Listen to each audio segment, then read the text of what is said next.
and welcome back to ChompCast. As always, I'm Jordan Ricco. I'm Grace Peters. I'm Adam Krasner. And I'm Rafe Khan. And we're very excited for the episode today. So we're joined with someone whose career has taken her from newsrooms in New York at the New York Times to the classrooms of Gainesville with stops in Prague, Croatia, and boardrooms around the world.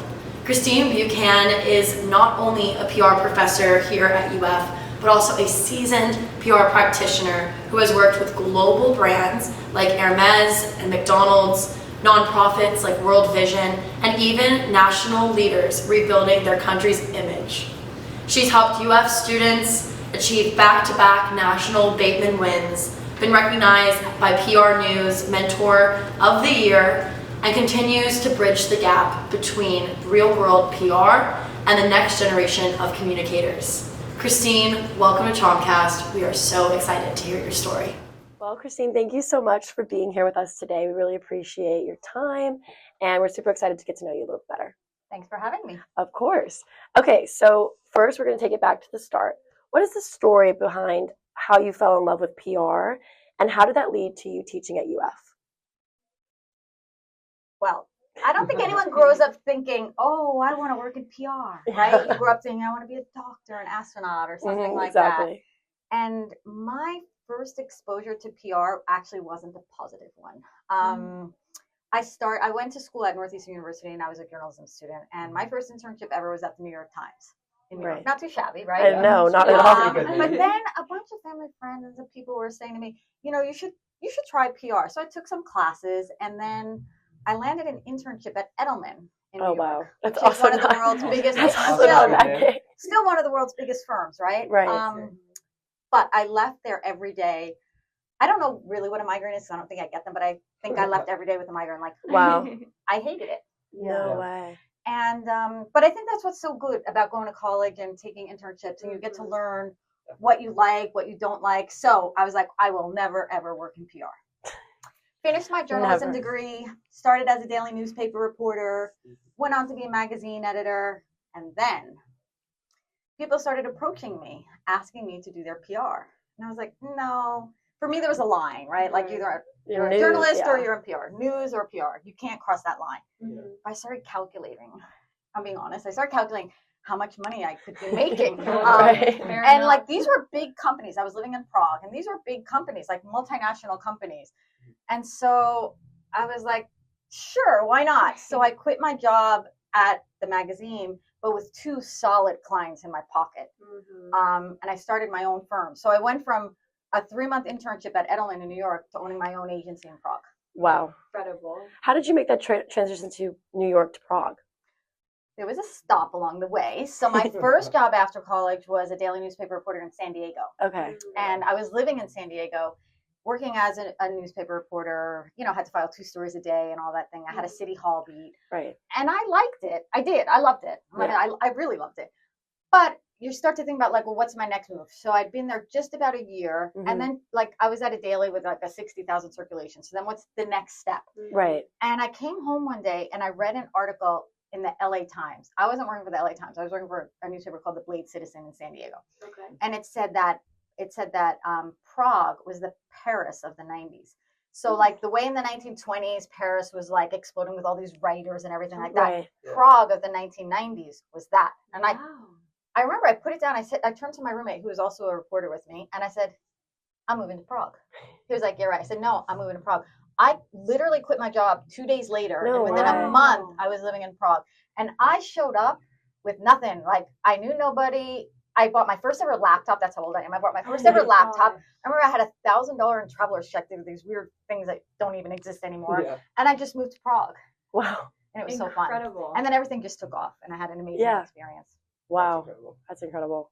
So what were your first steps in kind of like laying roots once you got to Prague? Did you reach out to people? Did you? First, I had a lot of fun. And then I was like, all right, maybe I should start to work, right? Maybe I should start to work now. My money was starting to run out.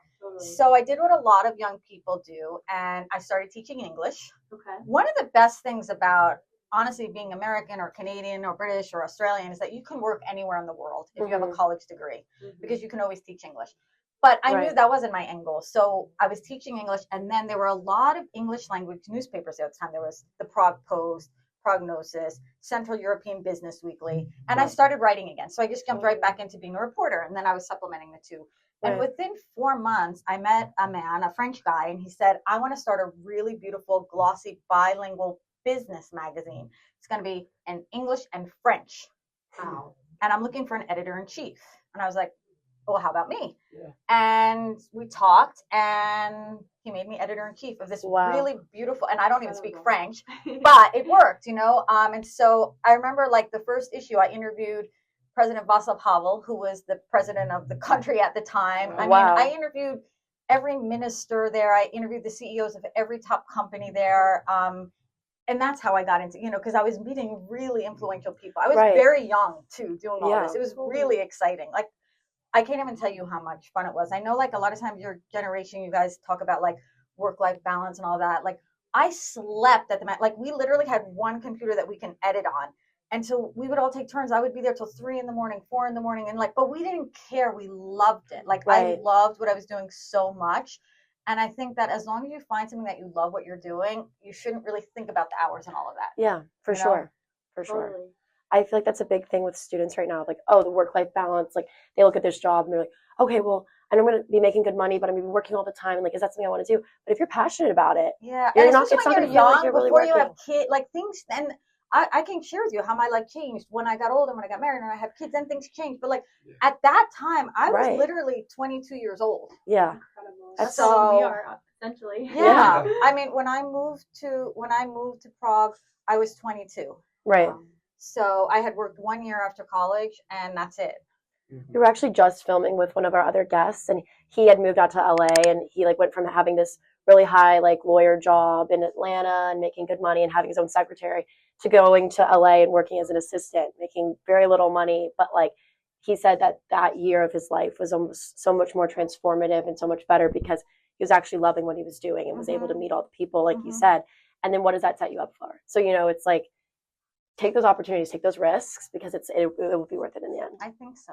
I do think so. Do you feel like writing was the foundation that kind of got you to all these different positions, or do you think it was maybe some soft skills? I think writing, but maybe more so than that, I'm curious.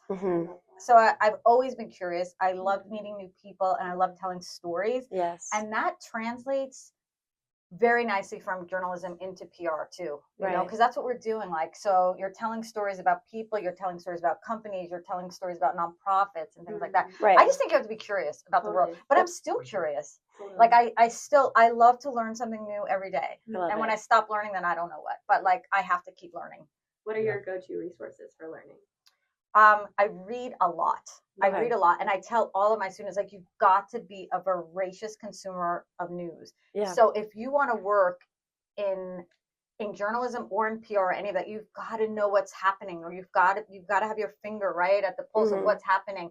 And that could be pop culture, politics, business, whatever it is that you like. I kind of like to think that I'm a little bit of a generalist. Like, I want to know about everything. Yeah. Totally. You know what I mean? So I'm not so crazy to know every single day what's happening in the stock market and things like that, but I do pay attention because I do know that it affects things, right? Is it fun to read about pop culture and what's happening with, you know, different celebrities and their jeans campaigns? Sure, right? Like, and then you can, like, and Cracker Barrel, right? And things like that, and learning. So you have to, I don't know, I just think you have to always read the news. And so I have go-tos. Yeah. I absolutely have go-tos. Like, the first thing I do when I wake up in the morning, you know, I have some newsletters that I've subscribed to, like CNN 5 Things, the New York Times morning newsletter, the HuffPost morning newsletter, Reuters, a lot of them. I just love it. I love news. So I'm constantly reading, and that's how I learn. And I bet it's also interesting to see the differences in how all those different sources say the same stories. No, well, it's, or how they tell them differently, right? Because like the BBC is, I think, one of the most respected and best sources of news. And it's very interesting to see how the BBC News will cover something versus something else. I learned that when I first moved to Prague, there was a war in Yugoslavia, and it was like, so the country was breaking up, and my husband's Croatian, and it was the middle of the war. And so we would like be turning on from radio to TV station, from Sky News to BBC to CNN, the same exact event. How it was covered on Sky News versus BBC was completely different. Wow. And then factor in CNN or the New York Times. And I don't think I realized that until I was living abroad and I started to see that. And that's fascinating. I will say one other thing, just to go back to my morning things. Like, again, if you want to work in this field, there are a few industry publications that are also really great that you should also subscribe to. Like, I love reading PR Week, PR News, PR Daily. So, and you find, like, there's even people on LinkedIn who I follow who are just, like, so in touch with everything. And I love to see their take, you know, on what's going on in the news. So, for sure. And then, obviously, in the PR world, you have to keep track of what's going on in the world. But how do you try and stay ahead when you're working with a client and trying to shape their image? I mean, you're always trying to anticipate, right? Like what could happen. And I think that that's hard, but if you also remember your page principles, like it's about being proactive. So you really do have to have like a forward-looking mindset. And just kind of like, you know, be at the edge of things. Like, for example, if we're thinking about developing a crisis plan for a company, we'll try to think of every possible scenario. Of course, all the ones that we plan for may not be what happens, but that's okay because we could probably draw something from each thing, right? So like, I don't know, making up an example, Florida Turnpike, you know, what kind of crisis planning could you do for them? Well, there could be a hurricane that demolishes a part of the road. There could be a terrorist attack or a mass shooting on it. So like, you don't always know exactly what the crisis is going to be, but if you have like a plan in place, it's going to make your life a lot easier when you go so that you're not so reactive, you know? So you already know what's the tree, like who do I have to call first? How, you know, American Airlines was also one of my clients for many years. And this is sad to say, but like literally we had 15 minutes what to say after the plane goes down, 30 minutes what to say after the plane goes down, an hour what to say. So like you prepare. Do we want a plane to go down? Of course not, right? But like you have to be prepared. So you have to be proactive. Right. And how did that change when you then moved to Europe? And like you said, you know, you're so much more connected, I think, when you're overseas. Because America, we're kind of in this American bubble, but when you're over there, you can kind of see so many different cultures, so many different countries, so many different ways that people are interacting and hearing news and how it's getting translated all over the world. So, I mean, you've done PR in amazing places like Prague, Croatia. What was that like working in those places? What was it like being there and doing PR there? I mean, like I said, I was young, right? So I was fearless and I had no inhibitions and I just like went for it. And I think you have to be, if you're going to try to like move overseas and do this, you just have to be fearless. Yeah. But you also have to put yourself in check. Me and Czech Republic, but no, like I mean, you really have to. I mentioned being curious, but you really have to listen. You have to listen a lot because not everything is the way you would think it's going to be, right? And not everything works the same way. So, for example, I came from a really strong news background, like my first internship at the New York Times. Like you can't, if you're a New York Times reporter, you can't let someone buy you a cup of coffee. You cannot. So. Now, all of a sudden, I'm in the Czech Republic, and once I moved into PR, and now I had the whole portfolio of Allied Domecatán, which meant Beefeater Gin, Valentine's Whiskey, Maker's Mark, Lefroy, all these alcohol brands. And we had titles there that were important to me, GQ, Playboy, blah, blah, blah. I wanted to, like, get some of my content into there, which could have been, like, how to make the perfect martini or something like that for Beefeater Gin. But you don't pitch media there for a consumer product the same way you pitch it here. It was very pay for play. And I was not used to that, but it literally, I don't know, maybe this, you might say it's unethical. It's just the way the rules go. And this was years ago. I don't know how it's going right now, but it would have been enough for me to gift a nice bottle of a single malt whiskey to get a 2-page spread in GQ. Wow. Do you know what I mean? So things were different. And at first I was like, really? That's what we have to do? Okay, you know, like I was kind of surprised, but like there was a lot more pay for play. And you know what? In the US now, there's so much pay for play. And I don't even know if you guys realize that. You could be watching the evening Telemundo news and they can be inserted in and you don't even realize it, but I can pay to be in the evening news, a 2-minute interview with my client. So like, you know what? We could say all we want, but like, I think the newsrooms have shrunk so much. I think that budgets are tight, and I think that they're looking for ways to make revenue, a lot of things. And so normally what you'd see is they label it in the US as sponsored content, right? And things like that. But yeah, that was really different for me. There were a lot of things that were different for me. Wow. I mean, that's like pretty incredible. And I feel like even with the pay for play, we're seeing that even with movies, with like the entirety of the industry. Of course, like all the product placement that you're seeing. Industry with NIL, everything. There was a big thing this weekend. There's a popular program, NFL Red Zone, which was known for being 7 hours of commercial-free football. and just this season they changed to be 7 hours of red zone football because they started adding in. They did it nicely. Right now it's just like a minute of commercials, but slowly by slowly they've started creeping in even to that space, and so we're seeing it everywhere. But it's not only pay for play. Like, so I went for the first time last summer to Ghana. I was working for an energy company there, and the company is doing all this incredible work. And in addition to like supplying electricity, right, in the country and things like that, they're building like schools for children. And they have all this great CSR, corporate social responsibility programs and philanthropy. And I was like, I remember meeting with the owner and saying like, why aren't we talking about this? Like, oh my gosh, we could do so much PR. I was so excited. I mean, that's not pay for play. These are like good stories, good legit stories. He was like, no. I want to fly under the radar, because once I start talking about that, then when I need to extend my pipeline and I need to go into the communities and negotiate with the chiefs what I'm going to give them in exchange for land, they want me to open my purse a little bit more, and they're asking me more money and more money and more money. So like that's something I wouldn't even probably have thought of. Yeah. You know, so in any market, what I'm just trying to say is in any market that you go to, you really have to take the time to understand the local culture. Totally. You really have to listen. And do your homework before you go into it. Yeah, that's such an interesting mix too, because a lot of the time PR, you want to show off all of the good things that are happening. Right. But when you're in a country like this, that's just not how the society might perceive it. Mm-hmm. So PR has to kind of flip of, obviously you want to show off doing good things, but how do you balance doing good and making people see what's going on versus being able to actually get things done and do the good in the world. For sure. And I do want to talk about doing the good in the world, because you talked a little bit about the war that was going on and how you were working with Croatia's Prime Minister to rebuild their image during this time. That's crazy. That's probably so insane. So what is like a wild story from those experiences? Like, well, how did that even come to be? Well, I always say to people, like, I would say that period in my life and that job that I had there was the most fascinating work that I ever did. And I loved it so much. Like, I completely drank the Kool-Aid. Like, I mean, I'm married to a Croatian and my daughters are both born in Croatia. So I'm very connected to Croatia. It's a beautiful place. But then, like, you have to understand that when I first started to work for them, I had worked in, we kind of went back and forth across the ocean a few times, not knowing where to raise our kids. And at one point we had moved back to New York, and I was a VP at Edelman. After all that, I actually went back to Edelman as a VP. So I was a VP in their consumer division. Again, didn't like it. It's something about Edelman, but what happens is when you're working in New York, like, you're on a plane every week because your clients are not in New York. Right. And I had a daughter who, like, I try to get to the elevator in the morning. She'd wrap her hands around my leg. Don't leave, Mom. And I'm trying to, like, get to the elevator, and she's crying. And I said, I'm never working again, actually, is what I said. Really? So we moved back to Croatia, and I was like, I'm never working again. Yeah.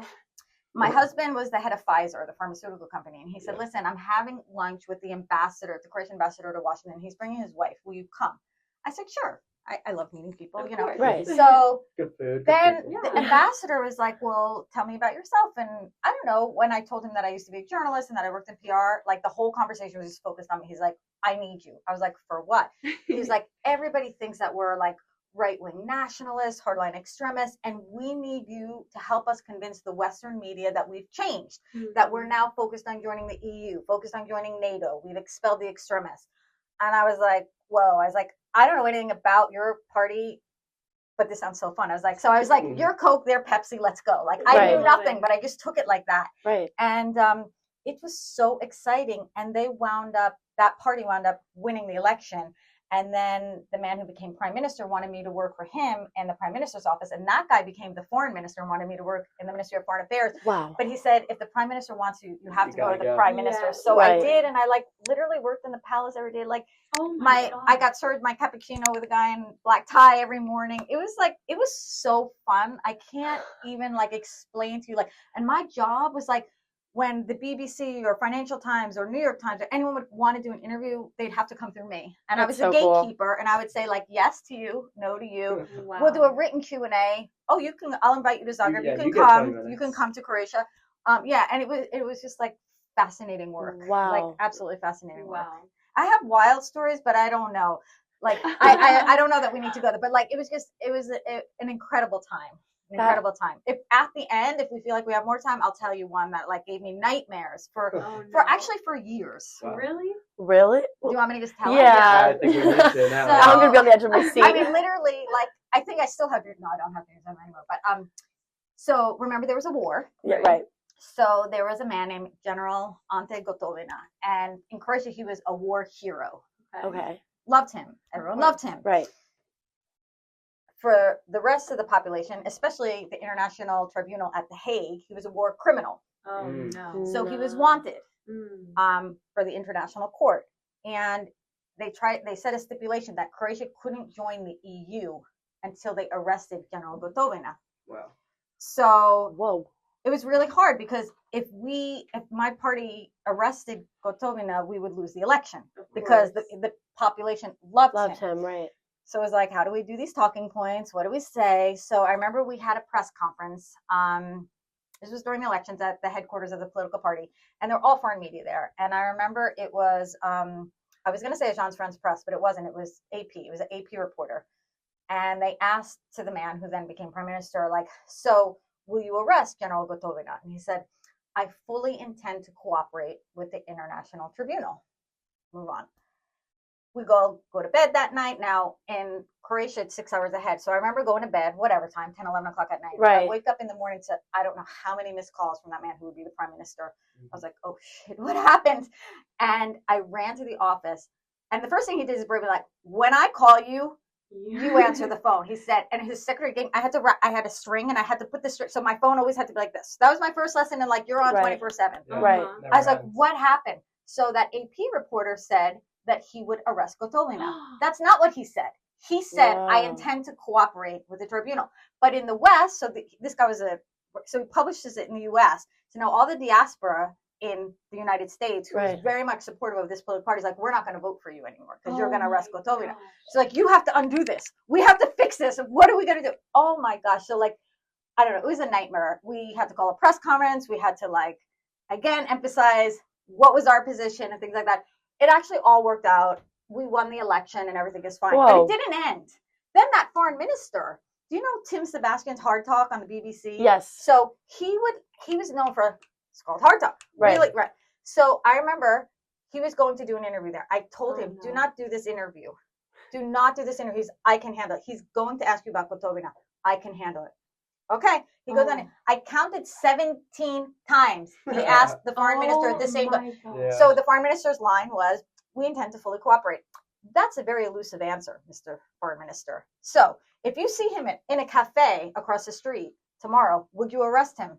As I said, we fully intend to cooperate with the tribunal. That's not what I'm asking you. Is oh my God, and it went on and on. And my foreman, he looked terrible. I mean, it was a terrible interview. I told him not to do it, but he did it. Right. Anyway, so you can see, I had nightmares about this general. Eventually, he was arrested. He haunted your. Eventually, haunted they set up how he would be arrested. He goes, he serves his time. Croatia, of course, is now already in the EU. Mm-hmm. Croatia gets admitted to NATO, to the Right. EU. Totally. And it's all a happy story in the end because he's now out of jail. They gave him the rights for the tuna fishing all over the Adriatic. So now he's living his best life. He took the fall for the government and everyone's happy. But Wow. How I feel like this sounds like an episode of Scandal. Like I feel like this is really crazy. But that's too long for this podcast. But anyway, there's my That's story. exactly what we're looking for, actually. That's incredible. That's amazing. So I want to ask, obviously, throughout a campaign specifically, you go through lots of ups and downs and a lot of PR nightmares, unfortunately. So what is it like to then go on and win the campaign and then kind of be a part of the governance and like making sure that this party, this administration is viewed positively throughout the country? Yeah, like adhering to what they said during the campaign. Yeah. Yeah.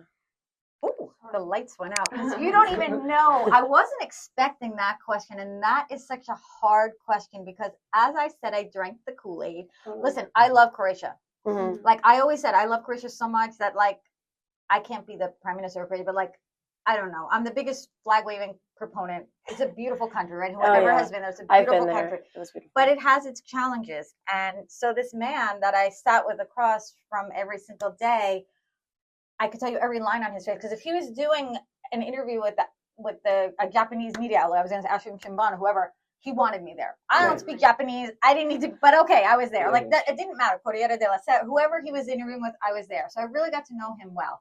I didn't notice some of the things. Like I didn't notice that every day he had one watch more expensive than the next. I didn't notice a lot of different things. Right. He did wind up, he's one of the few that actually got arrested under corruption charges, and he spent a lot more than 10 years in jail. He literally just got released from prison this year. He was in jail for a really long time. So I'm not guilty for that. You know what I mean? Like I actually really I still like him. Like I still believe, but now it's hard to say, right? 'Cause I don't know. Totally. Look, so many people were doing bad things. So I'm not going to condone it. He shouldn't have stolen.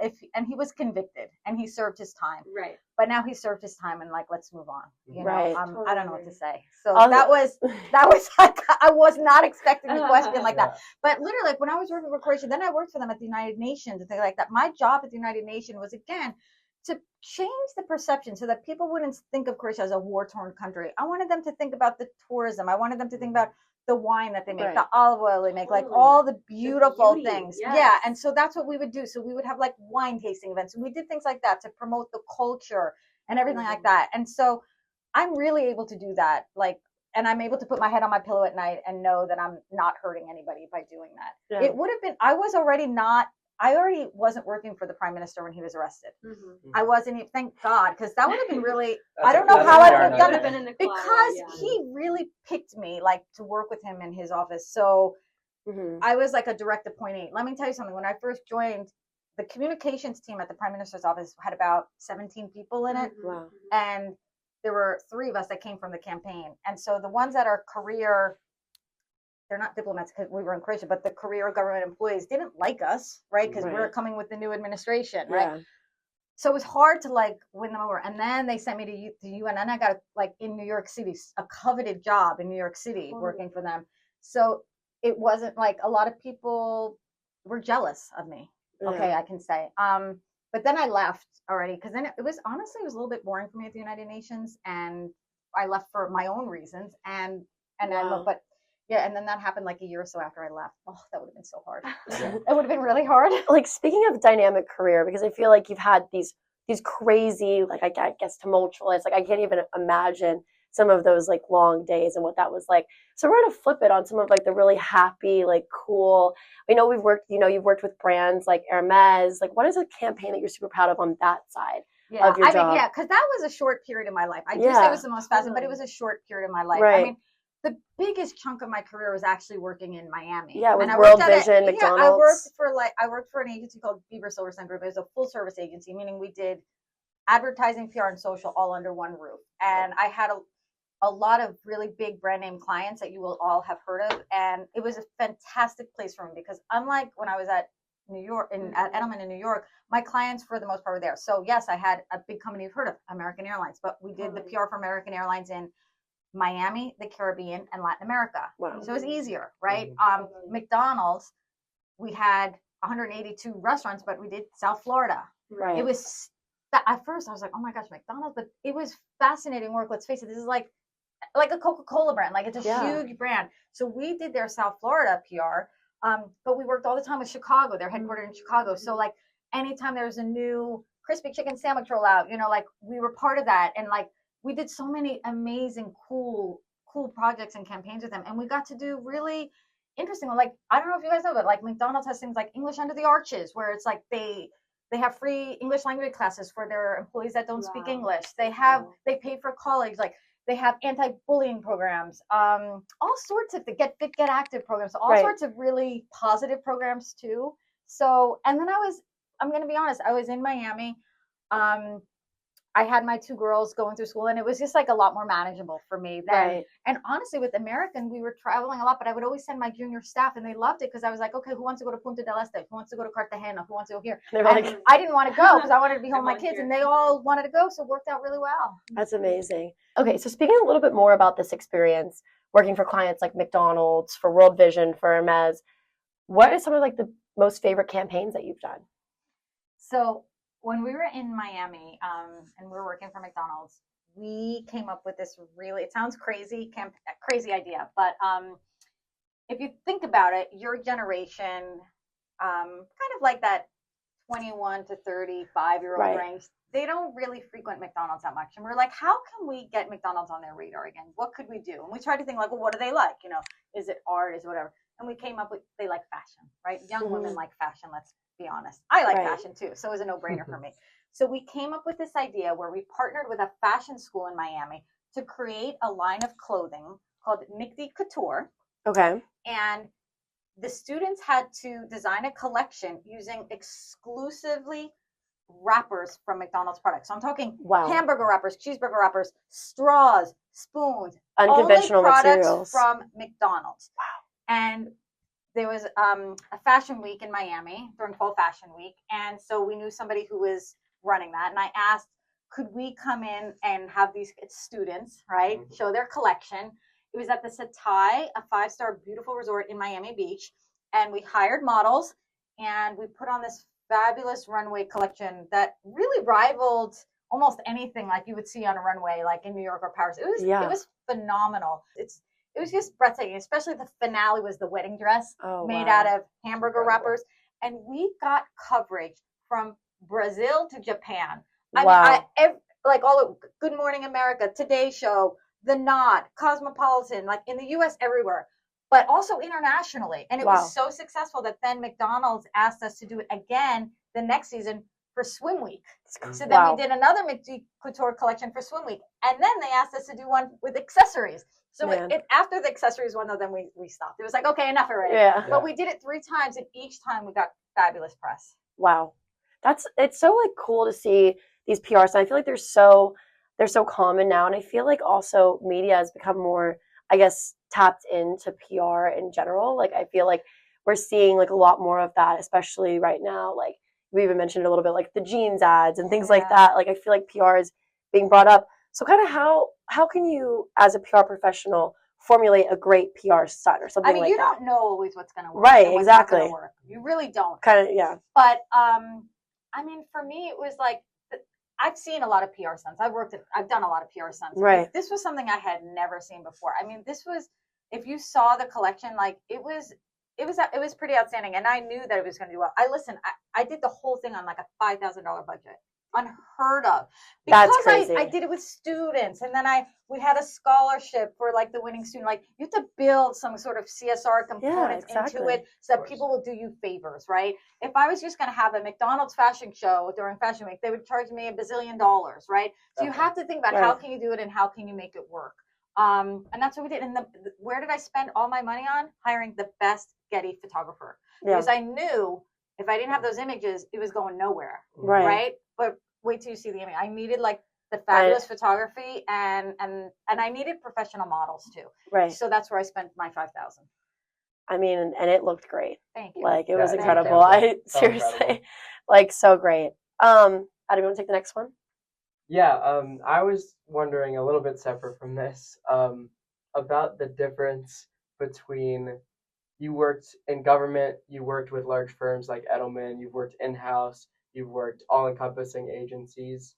So what does that look like between the different environments, and what do you prefer? And people who are getting into PR or overall business, what's the difference kind of between that corporate lifestyle and smaller firms? I'm going to take this from a point of view of like an agency versus an in-house position, if that's okay. Yeah. And I spent the vast majority of my career doing agency work.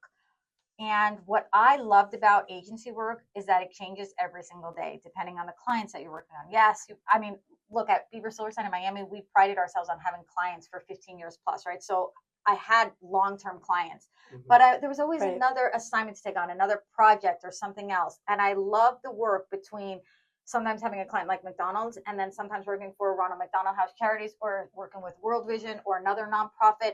So I always liked doing work that I felt good about. It goes back to my days of like wanting to be a journalist and like tell those stories and kind of change the world. And so I don't know. I've never been diagnosed with ADHD. I don't think I have that, but I just like I like variety, and I like the challenge of working at an agency. I loved pitching new business and working to get new business. And I just liked having different clients. Yeah. If you get bored of one client, you can be asked to move onto a different client or something like that.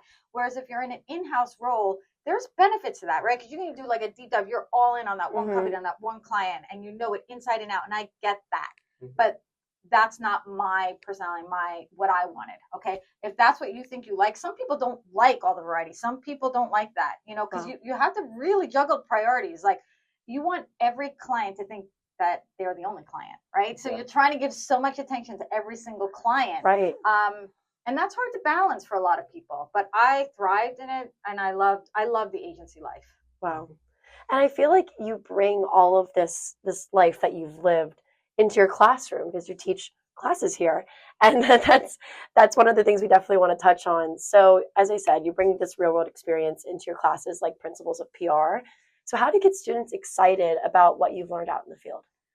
I think that's what I bring to UF. I'd like to say that's what I bring to UF, is that I actually really did the work. And so I always have an anecdote, a story, some experience that I can point to, whether it's in, a new product launch or a crisis situation. And so I'm able to tell real stories. And I know that my students appreciate, I was gonna say my clients. Well, you're kind of my clients right now, but I know that my students appreciate it because I've lived it. So it's not all about textbook and theory. Yes, there are some theories that you have to learn, and there's nothing wrong with learning the theories because they actually will help you connect the dots, right? When you have to.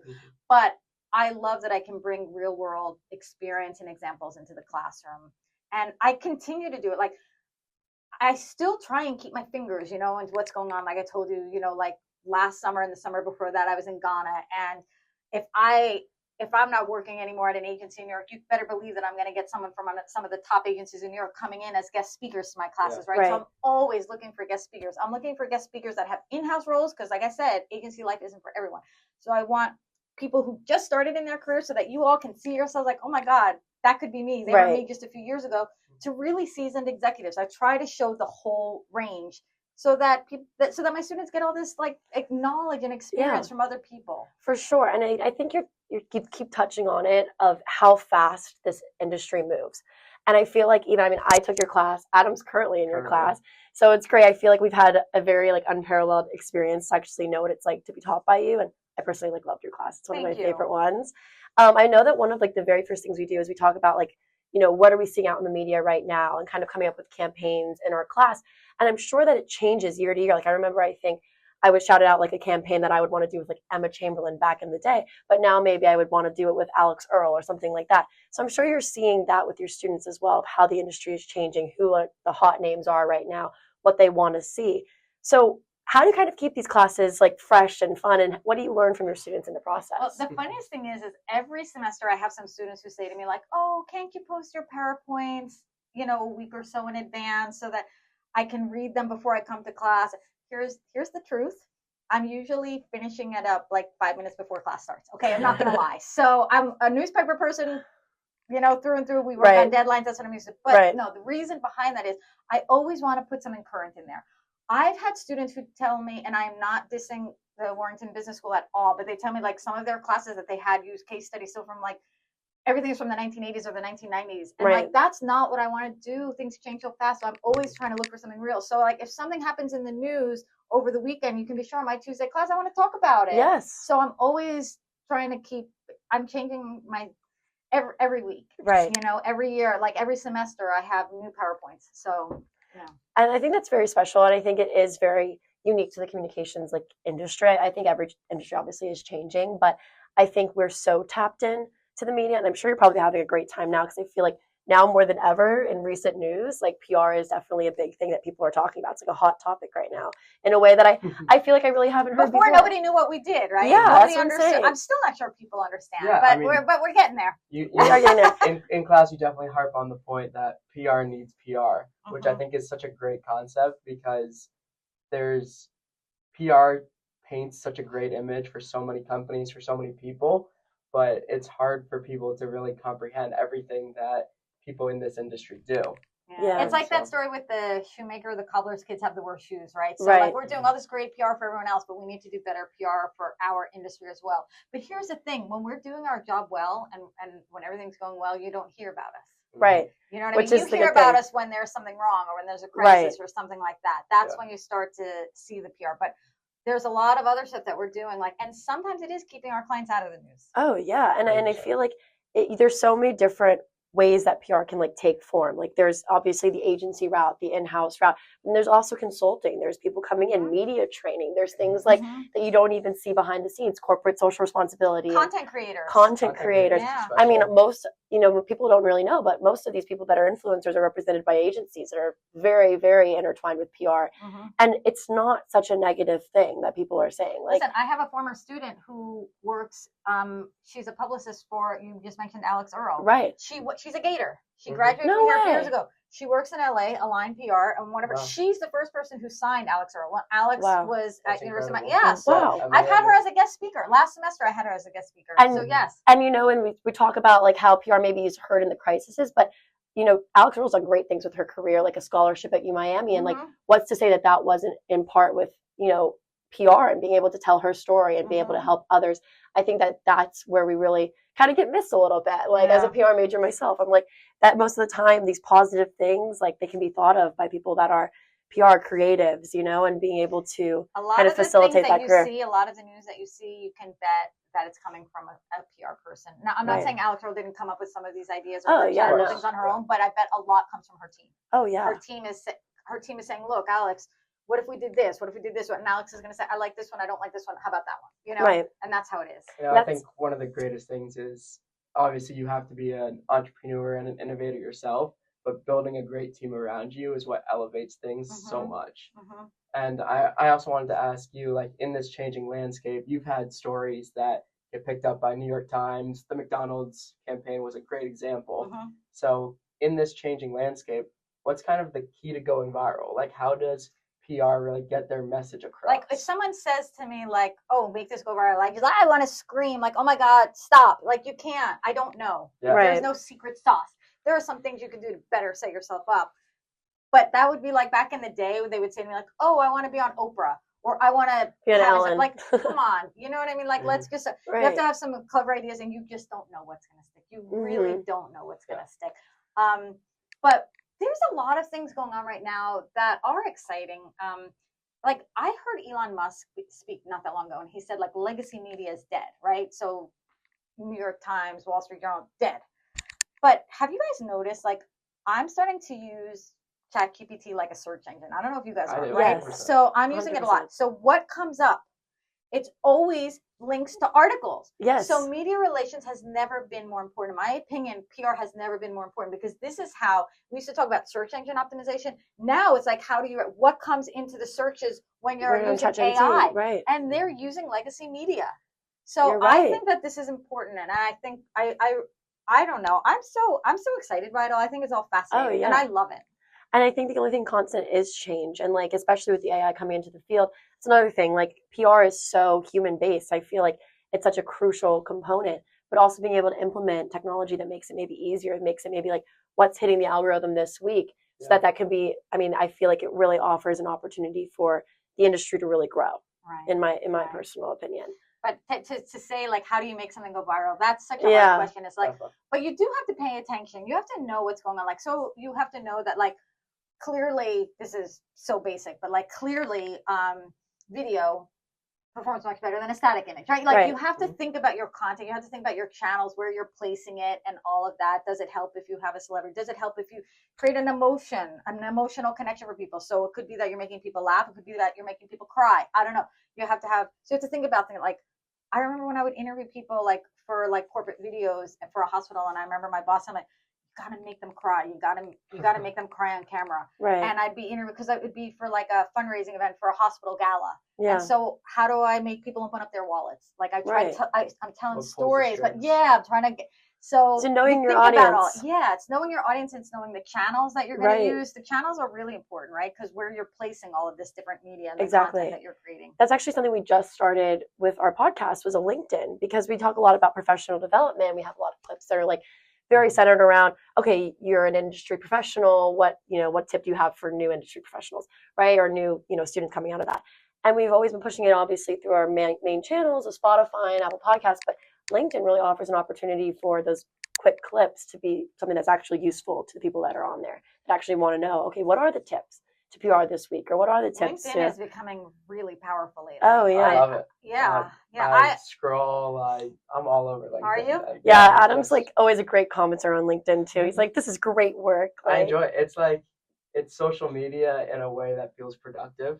Yeah. Which is such a weird spin on it, but like Yeah. I just enjoy looking. I enjoy keeping track of what people are up to, different campaigns that are going on professionally, and so I think it's such a cool space. For your generation, I say this specifically because like you're about to graduate, your seniors, your juniors, it's so important to develop your personal brand on LinkedIn and to really have a point of view. I think I can encourage that more. Like I always want to look at what are the students posting about? What are they commenting on? Are they, that's your chance to show your personality. One of the first assignments for my PR writing students that I give is to actually write their LinkedIn bio, their about us in the bio part. And I don't want to see, I'm a 4th-year public relations student ever. Like I can't stand that. I don't want to see it. Tell me something unique. Tell me something about yourself. Right. It shouldn't be that I can insert any name here. It's got to be specifically about you. Very true. Yeah. So spend time on that. Yeah. Speaking about, I'm like thinking in my own LinkedIn bio right now. I'm like, oh, maybe I need to go change that. Cut that. Yeah. I'm sorry, but it's just like no, but it's true. And talking about empowering this next generation, you lead a lot of students both inside the classroom, outside the classroom, on campus. You lead UF's PRSSA Bateman team, which is really cool. They've been back to back. I was about to say back to back national wins, 2023, 2024. I mean, that's huge. So how do you get these students fired up to pull off wins like that? Like, what is that process like leading them?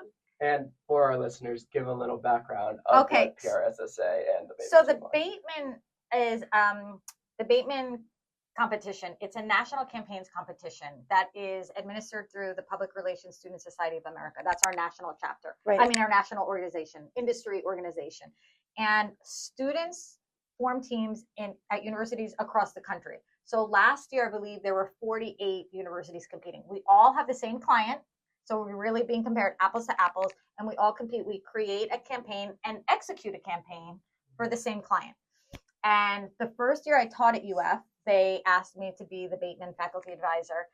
And I was like, wow, that's like a lot of pressure, because this is what it is it's the top 5 or 6 public relations students that get asked, handpicked by the professors to be on this team. Incredible. And so then I work with them in the fall. We do all the research and planning, and in the spring we implement it and write up the evaluation. I'm sorry. So it's a lot of work. I have 6 students for the whole year. Wow. Right. And it's a class. They get 3 credits each semester. A lot of pressure. Yeah. And then I was really nervous. I was like, but we won. That's awesome. Then the next year I was like, well, we'll never win it. Excuse me. We'll never win again. Like that's never happened. Right. And we did. Rumor has it you'll never lose again. No, listen. Yeah. No, it already happened. So then I had a team last year, and I'm not going to lie. I loved my first 2 teams, and I thought the work was brilliant. They came in first place, beating nearly 50 universities. That's incredible. And we made it to the top 10, but we didn't win. And I'm telling you that their book was probably the strongest book and the best work that we've ever done. Wow. So you take what you want from that. That's true. And I think also too, it can also be like you said, like you never really know. You could spend all of this money, spend all of this time doing something for a huge company, and maybe that's just not gonna work. Like, yeah, I mean, the client did tell us on one of the webinars. He said he really liked positive. He said like negative political campaigns, they have the research that shows it works, but he doesn't like them. Yeah. Mm-hmm. So he really wanted, I think, a positive campaign. My students decided to do their whole campaign. They had a horror theme. I hate that genre. I was like, no, we're not doing this. And then they really backed up with research why it was going to work, why their campaign would work, and how it would resonate with your age, because you guys were the target audience. It was brilliant. Their strategy was so solid. I said, write it up in a 1-sheet for me. And they did. And I was like, damn, I'm sold. Right. And I mean, it was really brilliant. Everyone who read it was like blown away by it. Look, at the end of the day, like I said, I know that the client wanted something positive, one that could have been it. Maybe I think that they can't let UF win every year. Just kidding. I don't know. But listen, we're back again, right? So I have a new team this year, and we'll see what they can do. I don't know who the client is yet this year, but we'll see how it goes. Wow. That's incredible. I mean, that seriously is so incredible. And I feel like it's just this testament to UF and like the Gators and how we have such a great I guess, culture here on campus where it's like students are really able to work with faculty very hand in hand and be encouraged to go on these big stages like that. We're competitive. We want to win. Yeah. Like, we want to win in basketball. We want, like, for me, I remember the first year we won, I remember saying to the dean, I was like, that's like us winning, like, the NCAA championship. Yeah, he was like, oh, okay, Chrissy, slow down. I was like, but in the PR world, it's that big. Like, in the PR world, that's our biggest stage, the Bateman campaign competition. So, yeah. Exactly. So it was, like, really important to me. And my students, the students that are on that team, they're our best students. They're competitive. They want to, I don't have to push them. No, they care. I have to coach them, right? Mm-hmm. And mentor them, but they want to win. They're all in. That's a great transition to our next question, because you were named a 2025 PR News Mentor of the Year. And so with all of your work, all of the experience that you have, we actually want to know who your biggest mentor is and what are some of the lessons that you learned from them that stick with you. It's honestly kind of like the most ironic question, because you've heard a lot of my career, right? It wasn't a straight line. I did a lot of, I almost want to say, crazy things. Definitely. So I didn't really have a lot of examples of people along the way to show me how to move from being a daily newspaper reporter in San Diego to moving to what was then Czechoslovakia, to owning my own firm in the Czech Republic, to working for the Prime Minister of Croatia, to I didn't have that. I'm not going to lie. I didn't have that. So it's not as if I had a mentor who was able to help me. Right. Because I was forging my own path. Like, I was doing things that, quite frankly, were just really out of the norm. I remember one year, I just had my first daughter, Sonia, and we were like, where should we raise her? Okay. So I was like, maybe we'll raise her in the US. Maybe we should move to New York. So I wrote to the 10 biggest PR firms in New York City. And I said, I'm going to be in New York this particular week. And I had an interview at six of them. And I had 3 job offers at the VP level in my pocket before I left that week. Wow. Because people understood that I didn't follow that path. Whenever I sent my resume to an HR person, no offense to HR profession, but it never went anywhere because they didn't get me. I didn't start as an account coordinator to move to account executive, to senior account executive, to account supervisor. I didn't do that. I went from a 3-month internship to owning my own agency, right? Yeah. So I didn't have a lot of professional mentors along the way. But I am one of 5 girls. Okay. So my parents had 5 daughters, and I'm the youngest. And every single one of my sisters is more phenomenal, more inspirational, more successful than the next. And so kind of, I'd have to say they were like, they understood my crazy. Yeah. They know me. They understood it. Right. And my parents, who are so conservative. I mean, if you knew how I grew up, you know, like, my parents are from New York, but then I grew up in New Jersey, like, really never traveled a lot. And then all of a sudden, like, after my internship at the New York Times in New York, I did an internship in El Salvador with the New York Times during the war. So, like, my parents were like, okay, so I went from, like, El Salvador war correspondent to, like, moving to Prague. Like, I didn't follow a typical path. Yeah. So my parents really didn't know what to do with me, except they always supported me unconditionally. So having my parents' support always behind me, and then having all my sisters, that helped tremendously. Right. If that answers your question, that's the best I can give you. You know, I think that support system is just huge. It is. Yeah.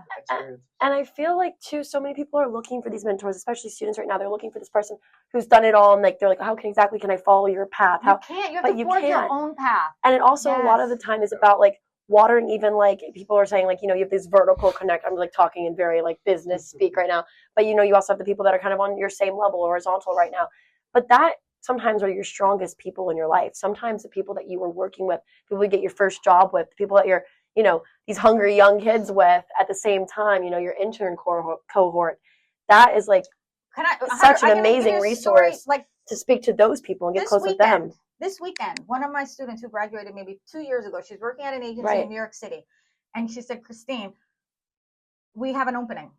I can put the person there. Like, they're on my team. So if I say, pick Susan, they'll pick Susan. Like, we need someone quick. Like, who do you have? Who's your best student? Like, trust me. And if it's somebody who's the CEO, it's much harder for them to place you. I do think you'll be I don't want to say it shouldn't be your only thing, but you should definitely network with your peers. Yes. So every internship that you have, people who are in your sorority, maybe who are 1 or 2 years older, where are they now? Your fraternity, I don't know, in your club, whatever it is. But don't discount them. It's not always the CEOs who are going to get you the job. The CEOs aren't placing entry-level people. They're just not. Right? So that was a really good point that you made. And I think it's important. Because I think so many, like, that's what I think it's very important. And a lot of our listeners are students. and taking the advantage of really meeting every single person that you are. And networking is such like a taboo word, I feel like it is? Yeah, I mean, like, it's like, we've talked about it on a few times of like networking and like how people kind of feel like it's transactional in a lot of ways, but in so many ways it's really making a friend, learning someone's story, and being able to resonate with somebody. And it's so much easier resonating with somebody when you're kind of dealing with something very similar, when you're kind of on the same path of life. You get to have more of that friendship relationship than more of the mentorship. And a lot of the times, like you said, that is where that person's going to help you out, or you're going to help that person out. You're going to be there for each other because you understand, hey, we're moving together, we're growing together. And I think a lot more students need to reframe their mindset, I guess me included, so many people, on like what networking actually is and the benefit of that. Because we always talk about that. It shouldn't be transactional. Just like if you take me, for example, like let's say I'm talking with someone at a big agency in New York, I'd rather say to them, when you're looking for a job, like, who do you need? How can I help you? Like, what kind of talent do you need? Things like that. Right. What can I do for you? You're asking, you're not saying, oh my God, I have this great candidate. She needs a job. Can you hire her? No, that's not how it works, right? No. It should not be transactional. Always think what you can do for someone. First. I agree. First, try to help the person. Yeah, I mean, I'd love to add on to that in terms of like, I don't think everybody realizes that they have something to offer right from the start. You have a story, you have the things that you're passionate about. And so if you just talk with the people around you about what you're interested in, you can provide value. It doesn't have to be transactional. 100%. Listen, I don't know, like my Alpha, I'm the faculty advisor for our student-run PR firm here at UF called Alpha PR. They made some videos last week. I didn't get them. I didn't get half of the videos, but I'm not the target audience. It was a recruitment video. They have to explain to me, well, because this is trending here. A lot of my generation, we don't know all these things. So we look to you. Right. We need you. We need you young people to tell us what's trending, what's popular, because we don't know. Right. And it's also so hard to explain like a TikTok trend. I'm sure they were probably like, okay, so when we're saying like, it's nice to meet you, like we're actually meaning like this, and then this audio, even though it doesn't sound like what it means, it does mean this, and we can make it mean this.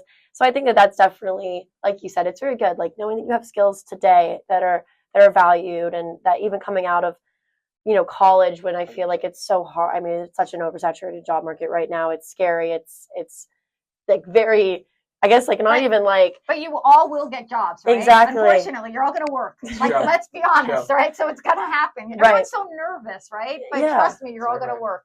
You're all, and especially you're all going to get jobs from UF, and having this like experience and just being able to play up to what the skills that you have, like you said, Adam, your passions. Because if you're passionate about something, chances are you're probably going to be good at it. And so being able to work and play to your skills as well. So speaking of skills, we're going to take it to the very last few questions. What's one skill or mindset that you teach anyone, whether they're in PR or not, that they can use to crush in their career? I think it's being curious. Yeah. You have to be curious. Yeah. And I think if people know that you're genuinely interested in them, you're going to go a lot further. And like it shouldn't be transactional, like we just said, right? So being curious is a skill that you can always take. I can't tell you how important it is to be able to listen. Yes. Too. I'm finding myself hard to listen because you're talking. I'm always wanting to jump in over you, and I have to keep reminding myself, stop, let her finish. It's hard to listen. Yeah. Yes. But it's so important, especially if you walk into a new business meeting and you start, listen to your client first. Take the time and listen to what they want to say.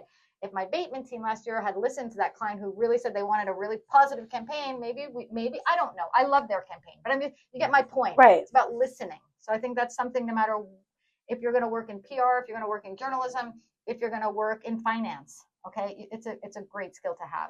For sure, and it's kind of rare nowadays because we're so used to just putting like the content, pushing everything, like being able to be loud and in the loudest voice in the room, but sometimes you don't have to be, and a lot of the times it's more beneficial to not be. So, and it's about playing that balance, I guess, and that's something we've learned in the podcast too, of like how much do we share of our own self. How much do we talk versus like listening? And I think my number one thing I've learned from this podcast is from hearing guests like you and getting to absorb that and actually taking the time to hear your story. We appreciate you being on today to hear that as well. So it was a lot of fun. This was incredible. It was so much incredible. Fun. Christine, your career is proof that PR is more than just campaigns. It's about storytelling, building trust, and empowering others to make an impact. From shaping international reputations to mentoring the next generation of professionals here at UF, you've shown that great communicators don't just tell stories, they change them.